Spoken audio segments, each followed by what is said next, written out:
have no qualms with them, but I do know that my relationship with the other rabbi, he would frequently be pained and frustrated at his exclusion from the rest of the community, or he would try to have a shiur and he would try very much not to show how pained he was by things that were going on that we could all see going on. So the friction was definitely there. I then went to the Chabad Yeshiva in Morristown, New Jersey from 2008 to 2009. So if any of you guys know people who were there then, I was there. They'll know me. The stuff Michael is saying is true. The place we would go to in Crown Heights when they would send us there for the weekend had a big Mashiach flag outside.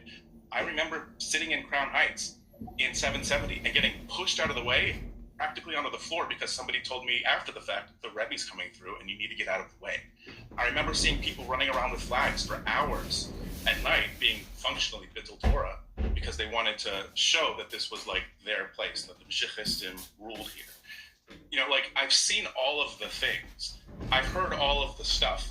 And I remember when I was first becoming religious, everything I was learning was so Christian that I was putting it into the Christian box because it aligned so neatly into the Christian ideology. And it wasn't until I left and I actually went to Or Sameach in Muncie that I realized how, and I left because of the Mashiachistim. Like, the Rosh Yeshiva in Morristown was not Mashiachist, but some of the rabbis on staff were.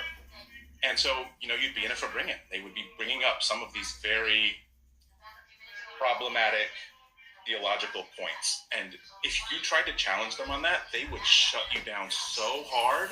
And they would kind of do what Rabbi Lippin was doing, but with a lot more media. But they would still shut you down so hard that you didn't really have a forum to try to engage with those theological problems or relate it to Christianity. So it really turned me off, and that's why I left. But I'll have to say, so whenever that previous rabbi was calling people liars, it was very hard for me to hear, because I know because I know it's true. I know what I experienced. I know what I saw. I wasn't able to be a speaker at the time to try to challenge that. So I just wanted to bring that up now. I know it's a little late and he's not here anymore. Chaim, can I ask you a question? How do you rationalize religious one-upmanship and then separate that from some type of like political, connection? Meaning that, do you see that there's like politics in religion, organizationally speaking? Personally, I think that there's politics in everything, unfortunately, and it's not something that I'm personally great at navigating.